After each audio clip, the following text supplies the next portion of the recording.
They took it to 10. All right, what up, what up? It's your boy Carl Cherry, 1/3 of the Rap Pack. Typically, I sit here with John Tanners and Trent Clark and debate rap topics endlessly, but we're switching up the format today for a little one-on-one conversation. I'm here with the black Brad Paisley, Baby Keem. What's going on, man? How you doing, man? I'm good, man. Long time in the coming. You know what I'm saying? Long time in the making. Process, however you say it. All right, but before we really dive into it, how does someone feel like the black Brad Paisley? Man, I'm so different. Like I make all type of music, especially in that time period. I was just practicing like all type of different sounds, you know. So I'm just a country singer. Like at this point, I'm whatever that is, you know what I mean? So that's kind of what that meant, you know. Like I feel like I'd do any genre. Like if you could do country, you could do anything. Like especially as a black man, like you know what I mean? Like I feel like you could do anything. That's a fact. So you've always been into music, right? But I'm curious to know what's your first memory of hearing music? Like, what is the first song or the first artist you can remember hearing? Man, you know what? I remember just being like, it's weird because I'm come from like a family of people that just love music. Like in their regular everyday lives, music's just such a big part. So I have to just give it to them because when I was 4 years old, I was in studios with like my auntie, like like you wouldn't expect your auntie. Like I look at my auntie she kind of more of like a big sister to me. So, you know, my auntie and my uncles, and they was all like, you know, in their 20s, and I'm following them around 4 years old, like just to get out the house, and they in the studio till 4 a.m. They was probably making I don't know what they were making, but I didn't even know where I really was. You know what I'm saying? But it was you know, I look back on that now, and I'm like, okay, so they always burning CDs, and I just been around that, just burning LimeWire days, all that type of shit, just seeing that process, and just, you know, I come from that type of strand of people. Like, Is there, and you say 4 years old, right? So obviously you're not thinking clearly at the time, right? But is there any, like, so even with myself, when I think about my first memory of music or whatever, it's like, it sounds, but it's hard for me to like describe exactly what it is. Like, is there any artist or song that comes to mind that you remember? Man, I mean, I could tell you like my own experience with music, like when it wasn't like brought around me like I started, like when I was like 9 years old, I just started researching myself. You know, I would hear music obviously around, but you know, I think it was important for me to start that journey on my own and like start looking up shit myself. So I think I would say like Kanye West, like 808s, a lot of Lil Wayne at the time. It was I think those like the first two artists, especially Lil Wayne. Eminem was one of my favorite artists too, like just being a kid, just 50 Cent. Like I just remember being in the car, 5 years old, just like, take you to the candy, like that shit was, so I think those four artists right there were essential to me discovering what music was and like, you know, the landscape of how it worked, you know what I mean? And then I had uncles as well that would just like, just show me shit, like from back in the day. And it kind of just ended up, it just worked out. So you mentioned 808s because you were 4 years old when the first Kanye album dropped. So 808s is where you started and then you worked your way back? Yeah, for sure. I would say just hearing like what, I didn't know what it was at the time because I was like, but hearing Graduation like on the radio all the time, like all the time. And being like, okay, like I'm getting tired of these songs now, like sheesh, let me go find something myself. Like who's that one dude that make that song? So I'm like, all right, let me go. Then I end up finding 808s. I'm like, whoa, this remind me of like the winter time. Like this is the best winter ever. I think it had snowed like in Vegas, which is like, it's the desert out there. It don't really snow. So I'm like, this is crazy. It's like the soundtrack to what's going on right now. And then I go back more and I'm like, okay, these is cool, like, but I like 808s. And I'm like, and then I just remember like getting older, I'm like, okay, like Dark Twisted, like all the lights, oh my, this is my favorite song, like this and Amazing, like, and ever since then, those have been my favorite two Kanye songs, like Dark Twisted and, all the lights and Amazing, my favorite two Kanye songs. till this day. So I think it's just that whole process. Do you have a favorite Kanye album?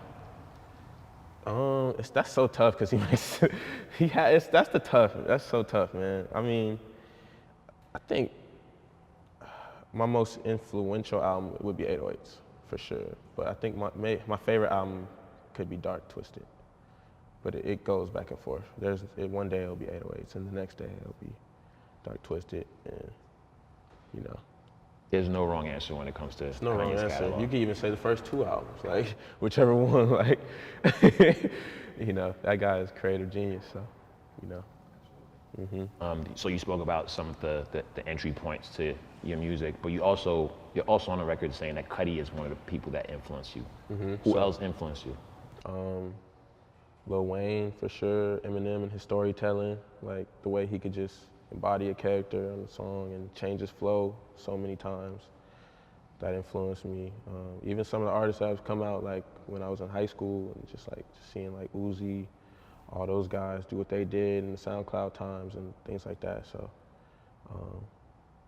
yeah, it was tough. Drake for sure. Drake's one of those guys, and just his work ethic and his hunger to keep staying where he is. It's just like I just take from all these sources of people, take whatever they experience and turn it into my own knowledge.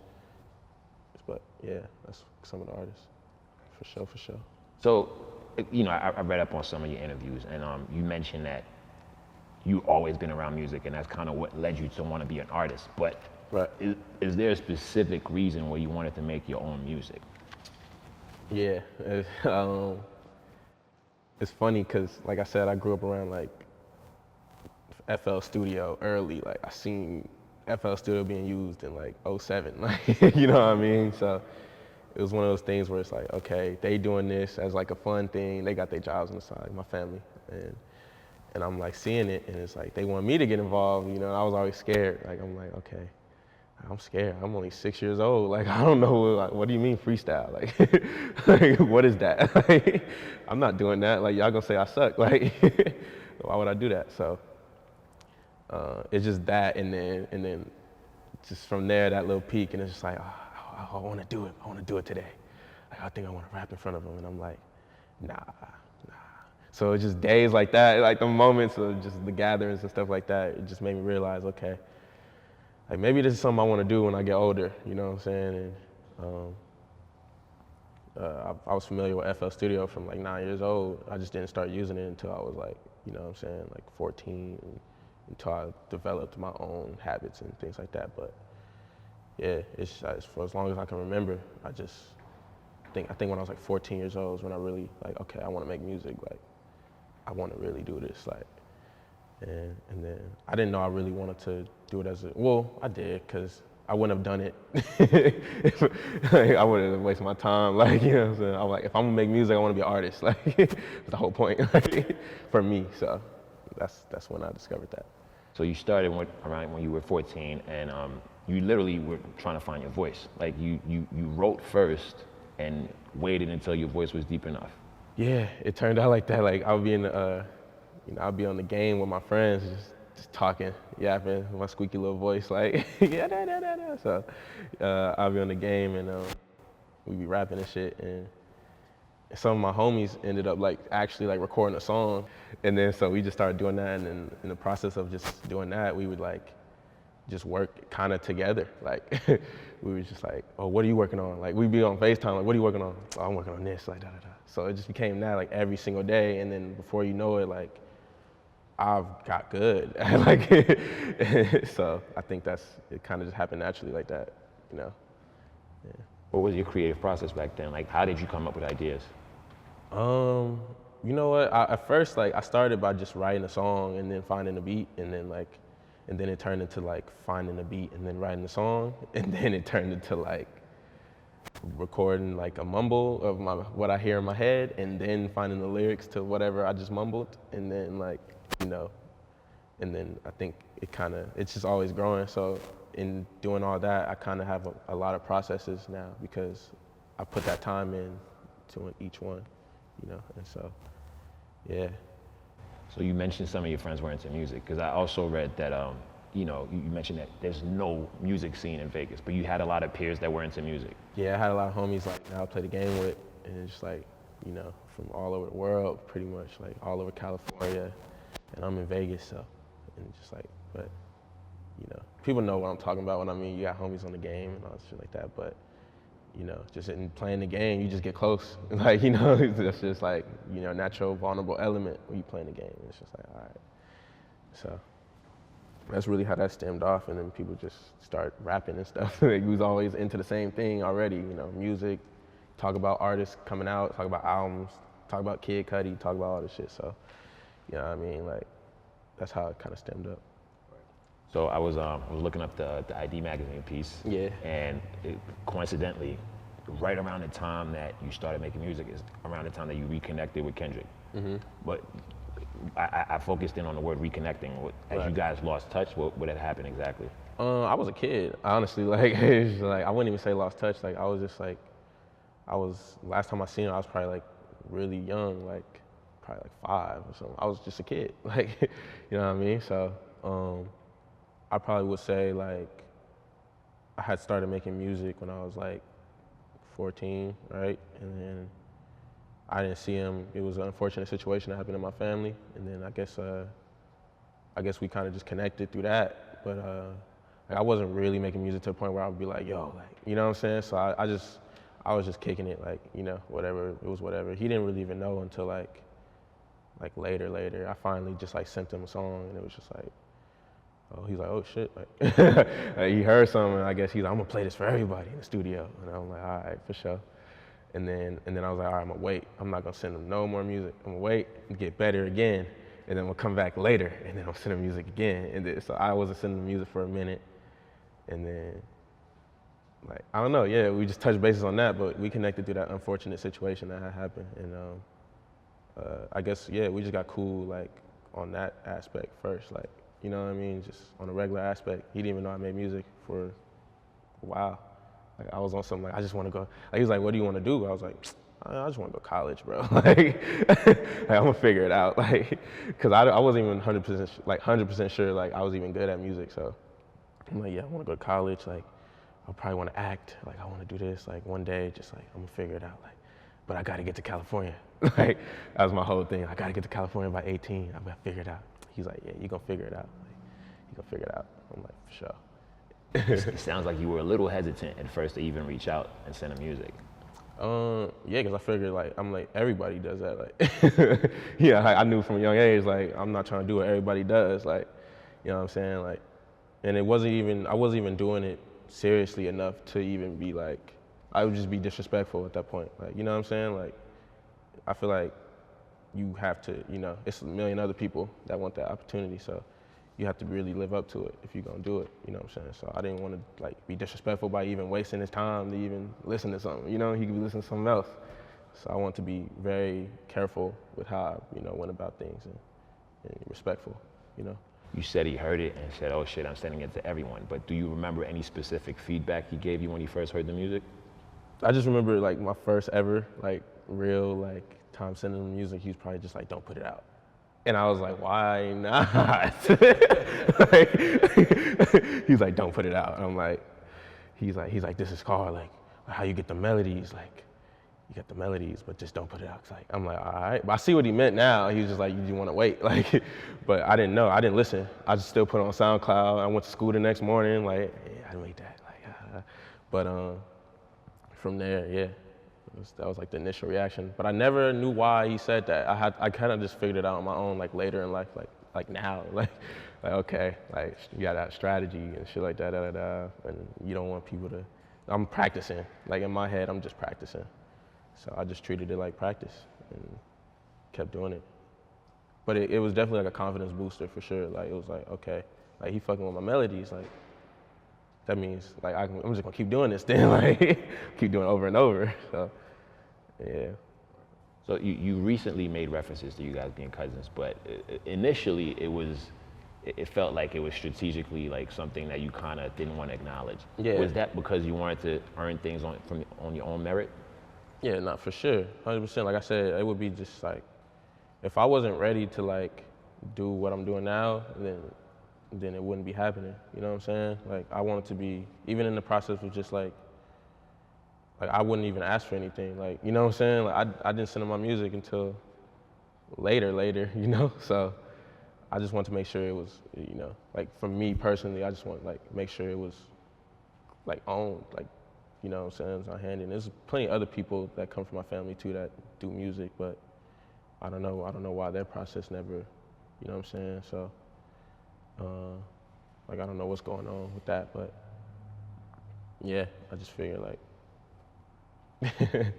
Right. So we talked about feedback. More than ever now, you artists get instant feedback from the public, right? And a lot of times you see people get criticized, but be upset about it. I don't know if I missed it, but I do remember seeing a piece in Pitchfork that was very unflattering of you, but I've never seen you like respond to it. Yeah. So I was thinking, okay, like that makes me think he's above it, or it made me wonder what's your take on criticism or negative reviews. Do you acknowledge it? Does it bother you? Nah. I mean, obviously, like you see things sometimes, and it honestly just adds fuel to what I'm doing, if anything. Or if it doesn't even do that, then it just I'll laugh, like, cause I'm really funny. Like I don't, like I try to put myself. I was just in that shoes of talking shit on Twitter, like, you know what I'm saying? So it's like I get where it's coming from. Like you niggas just be yapping, bro. Like so. You just gotta accept it, like it is what it is. That's the whole point of doing it. Now everybody likes LeBron James. Now everybody, you know what I'm saying? So it's just gonna come with how it happens. So it's fun. That's what makes it fun, though. To be honest with you, it makes it all fun. Like you have those 90. Like you could say you have 99% of people rooting for you, and it's just natural to humans just to see like that 1% of people that's like But you know, like I'm kind of really too smart for that, like to even let that even.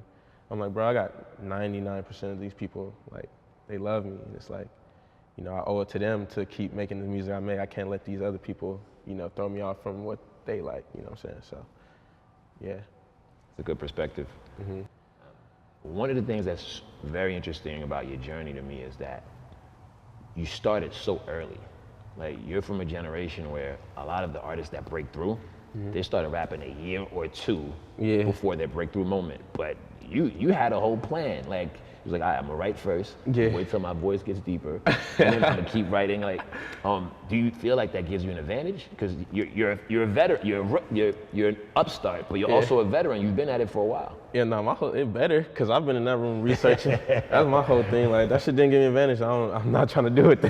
It got to. Like, I mean, if you in the lab, working hours on hours, not sleeping, and before anybody even hear you, like, then it better give you something, because it's just like, you know what I'm saying?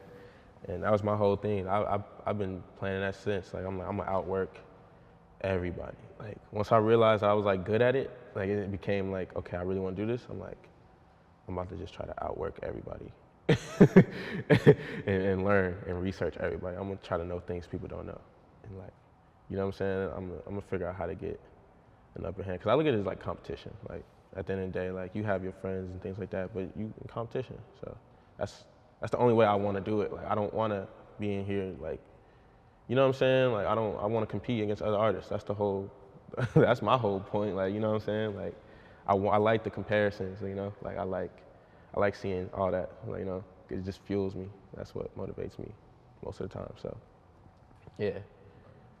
I found some of your early stuff on SoundCloud. Like I went back to Midnight, and it's so different from the last two mixtapes. Like, what was the turning point for you creatively? Because I know that Baby Keem, the song, like jumping on that song was like a turning point for you because you found your confidence. But it's more than confidence. It's like, it's the way you frame things, it's the references, it's a lot more blunt. It's what you referenced earlier where it's like, I'm just ignorant. It's just like, you created like a specific lane. How did you develop that style? Man, honestly, it became like, I learned that like, you have to be vulnerable in music. You have to be at your most vulnerable. That's the only way people are gonna gravitate towards what you're saying. Like, if I wanna write a song like honest and I wanna have people in the crowd singing back to me, like, and phones in the air. In that moment, I want to have that surreal moment with them. Then it has to stem from a vulnerable perspective and start. And that's where that's what I learned the most. Just like, I just have to find whatever makes me vulnerable in the moment, and you know what I mean, and how to get over that shyness of expressing that.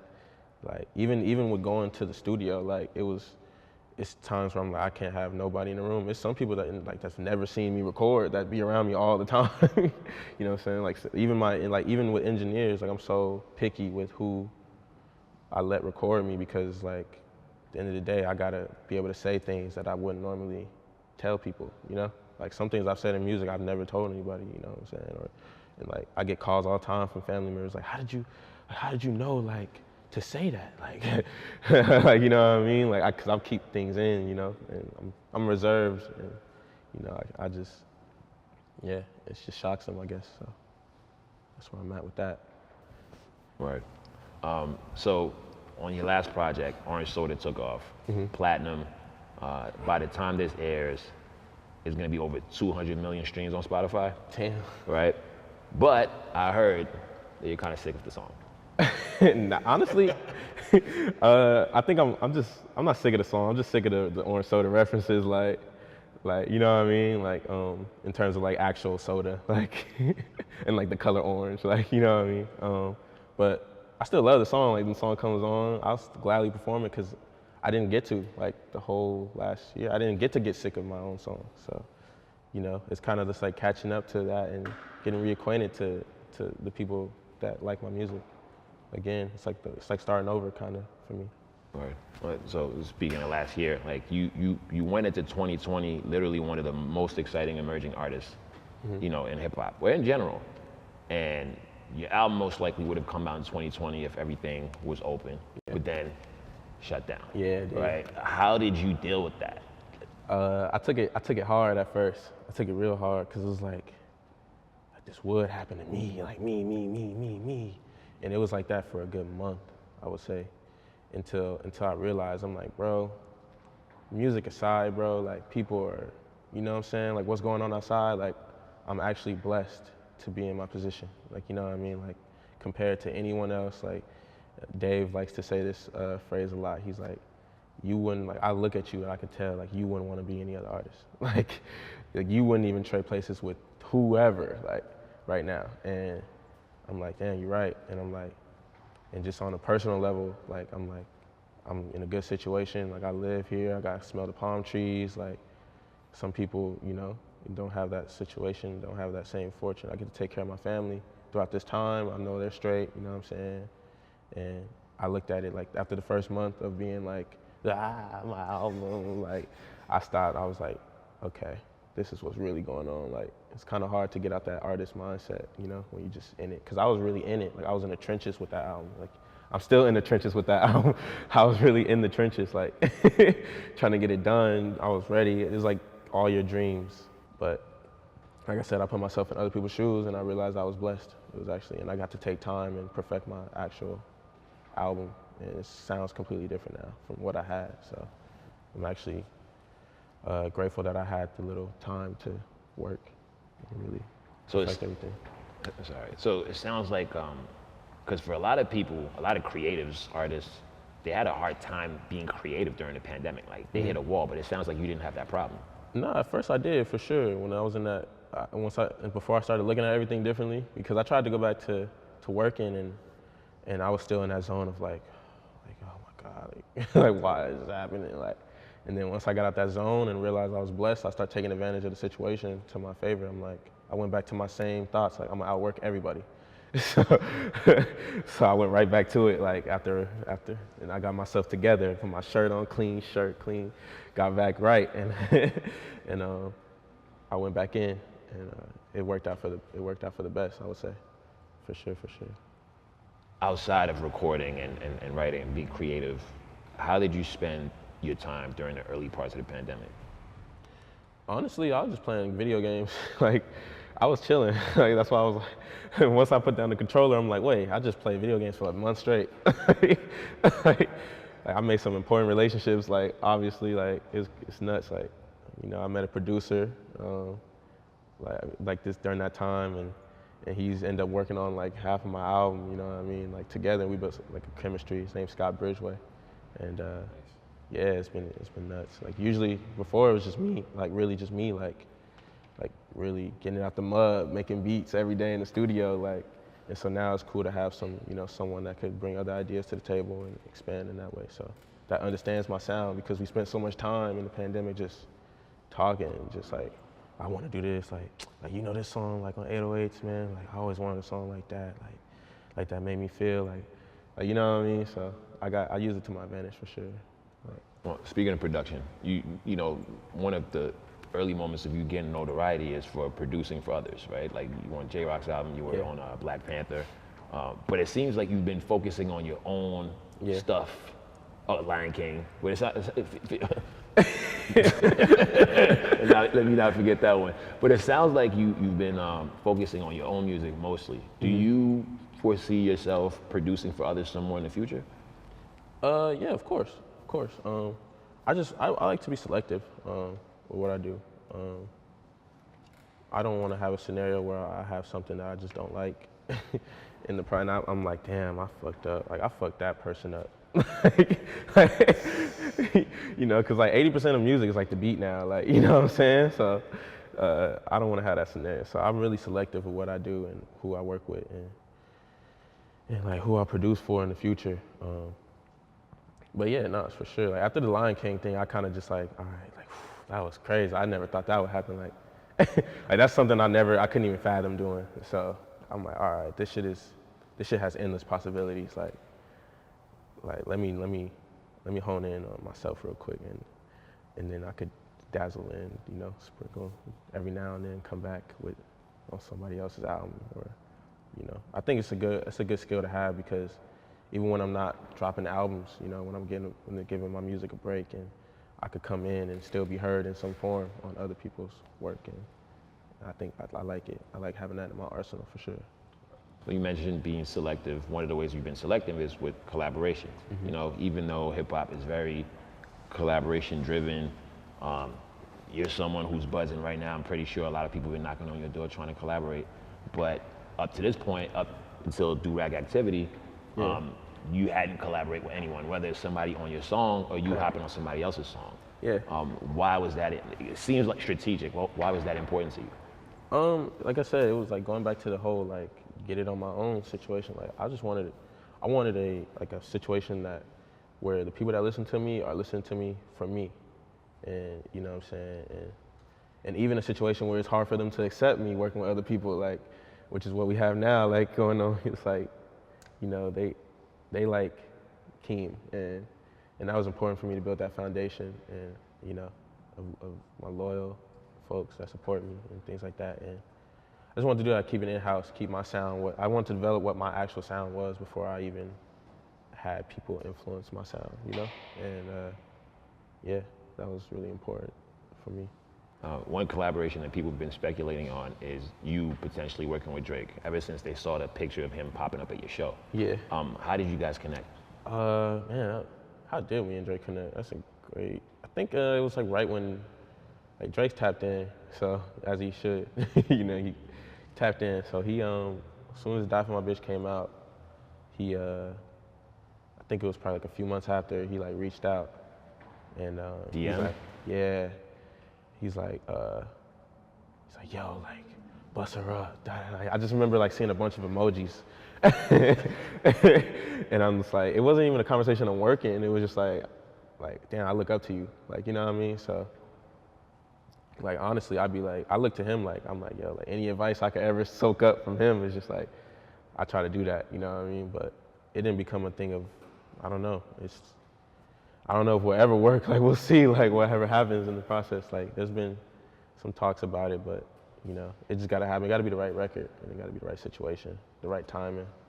So I understand that on his perspective, from his perspective too, but just even him saying that like I had the best album of 2019, that just meant a lot. Like that goes far, especially coming from someone like that. So, yeah. So I'm I spoke to Super Mario. He did mention that Yeah. you and Cardi were supposed to be on What's Next. Right. Or whatever happened with that. I don't know. That's just his process, and you know, I look at it like we don't work now, then we work later.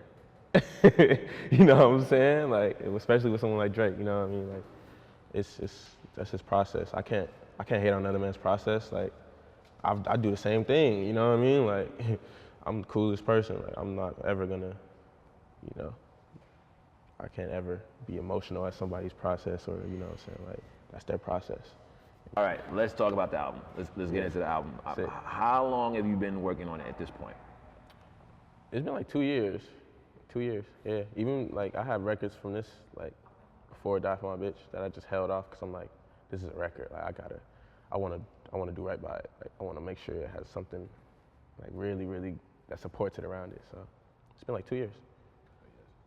I noticed, and you tell me if you know the same thing, but I noticed all the records that you put out after Die For My Bitch, like No Sense, Hooligan, Sons and Critics, Do Rag Activity, like it sounds like you took a leap with the cadences. And it reminds me of one of the earliest things you said, like you don't want to be a lyricist, you want to be the king of flows. Yeah. How do you work on that part of your art specifically, on the flows and the cadences? Just keeping it fresh. Like I don't want to keep doing the same thing at every song. You know what I'm saying? So if I gotta manipulate my voice, then I have to. You know what I mean? And try to use my voice as an instrument, whatever way possible, to keep shit fresh. And I got to, cause I don't want to discredit people that listen to me by, you know, people that support me. Like they be like going crazy for going hard for me, talking shit to people for me. Like I don't want to let them down with just, you know, the same thing over and over. You know, I don't want to prove the 1% right. So yeah, you feel me? I gotta just keep being different, keep staying sharp on my skills. So, and being confident too, in enough to put new shit out, whether it works or not. You know what I mean? So, yeah. You posted recently the Melodic Blue coming very soon, something like that. So that's the album title. Yep, the Melodic Blue. I know you're very strategic on when you share information, so I don't expect you to tell me about the features or the producers. But what else can you tell us about the album? I mean, it's a few producers on there. Like, I mean, it's not really. It's kind of the same people I've been, you know, going to besides myself, in terms of that. But what else? I mean, I don't know. It's just like it's a full. I think people will be fed for a while. You know, I remember just doing Die For My Bitch, and I just remember doing the show, and I'm like, I have no songs. Like I'm like, I can't. Like how am I gonna be up here for for like X amount of time, and I have like no songs, and like it was lit. Like I was smacking people, but I would say the project is definitely longer. It's a longer project. Yeah, people will be fed for sure. Yeah, I never really thought about that though. I never really thought about like, I just been so in the mud, just working. Like I'm working into the last day on the shit, and I'm still working. So I never really thought about like how to explain this shit. You know what I mean? Like, or what people can expect. Like, Instincts. yeah, I'm still in the trenches. Like I don't even know. So yeah, I'm trying to figure it out right now. Right. You appeared on the PG Lang mission statement. Yeah. Right. Yeah. And you shared a scene with Yara Shahidi. Very brief, but very convincing, in my opinion. So appreciate it. is that something you want to pursue in the future, acting? Because you mentioned earlier that that's one of the earlier thoughts that you had, that you wanted to do music and acting as well. Yeah, honestly, that was like, it's like again, confidence. Like I was like my auntie. Like I look like again, like I said again, I look at her like a big sister. She took me to like some acting thing when I was like 4, and I froze up. I'm seeing all these kids. I'm like, what the hell is this? Like, like take me home. Like so I was like, nah, take me home. And ever since then, I'm like, damn, should have did it. I'm like, damn, actually, this shit's actually kind of cool. Like, I like skits. I like being funny. I love that. I love that type of shit. I live for it. So it's like, that's like one of my first passions. Like, just like, damn, I want to be an actor. So it's definitely something I want to do in the future. I want to do it right though, with anything. Just how I like approach music. I want to have the right necessary, like, you know, training and to hone in on my natural ability as well. So yeah, that was a cool little preview of it, of what I kind of could do now, but I definitely want to take that and grow. You spoke about your musical influences earlier. Do you have any influences in the acting realm? Nah, because I don't really know what I want to be yet. I just kind of want to be me. Like, I kind of, the character I want to be is just made up in my head. Like, I guess that kind of what drives it a lot. I will say I like what Childish Gambino's doing though, just from a perspective on just doing just diving into each art and how he's approaching things. And, you know, I actually got to meet him like a year and a half ago, and that was pretty cool. So I always looked up to what he does creatively, specifically too. So, yeah. He's doing something interesting, which is he's doing both at a high level. Because it's something that's interesting also with Drake. Right? He came from the acting space, but he hasn't gone back to acting yet. I think it's because they're aware that it's very hard to do both at the same time. And because, you know, you go back to, I mean, I ain't gonna name no names, but like when you start focusing on in one area, the other suffers. Is that something that you have in mind as well when you think about doing both? Of course, like if I'm even thinking about doing it, I'm already planning a strategy. I don't waste no time. I get to it. Like if I'm like, okay, I want to act one day, then I'm gonna plan the best way to do it. So it has to be to a point where my music is just like I'm able to do both. Like, or you know, 1 year maybe I'll just tour for a year and just focus on acting, or you know, however I have to do it to where both of my skills can. Because, you know, wherever I'm at, I'm going to be recording regardless if it's on set. Like, that's how I have to work harder than everybody. Like, that's just end of story wherever I'm at. So, yeah, I just have to figure out the best scenario, you know what I mean? But I'm going to make it work for sure. Right. That's it for me, man. I just want to know if there's anything you want your fans or anyone else to know out there. Anything else you have to share? Shit, not right now, man. I mean, I shared a lot. It's a lot, man. Melodic Blue soon, that's all I have to say. And that's it. Just be ready. Be ready, because it's going to come. We're ready. We've been waiting. Perfect. Let's go. All right. Oh, boy. Thanks for your time, Keem. Yes, sir. I'm sweaty hands. I'm nervous, like.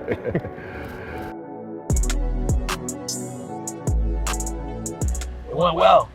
It went really well. A long time coming, almost 2 years in the making.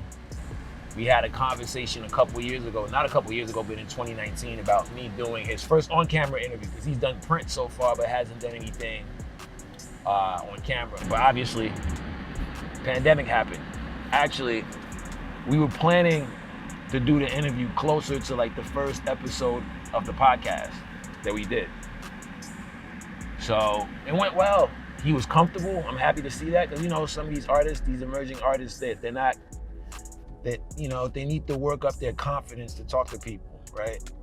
You know, he has interesting things to say, you know, things that may make some other people nervous to speak. When I'm interviewing people, I'm always feeling out their energy.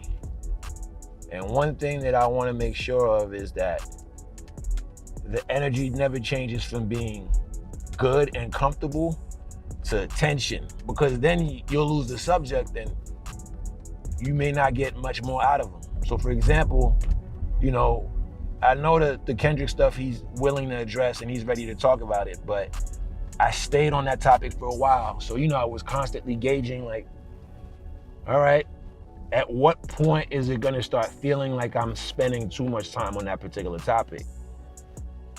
And then when Will and I spoke about it, you know, he was talking about reconnecting with Kendrick, and he said that they were brought back together by unfortunate circumstances. And I think because I was conscious of the sensitivity around it and the time I was spending around the topic, I kept it moving instead of asking a follow-up question. So I could have gotten more context into, you know, what was the unfortunate situation that happened that brought you and Kendrick back together. You don't want to assume it's a funeral. Maybe it's something else. Maybe somebody got sick. I don't know. But that's something that I wish I asked Like, you know, we talked about negative reviews and, you know, critics reviewing his music and not necessarily, you know, putting him in a good light. And he has a good head on his shoulders, and he said he doesn't care. That's one person. Why would you chip off 1% if 99% of people like your music? He addressed the Drake question, you know, about him and Drake recording. I wish he told me what he told me off camera, on camera, because he told me a little bit more. He went into how his verse on the song, on What's Next, was crazy, because he knew, like, hey man, if I'm gonna be on a Drake song, I'm gonna make the most of it. So apparently his verse is hard. Hopefully we get to hear that song one day. Hey, don't call me an influencer, man. I have so-called influence.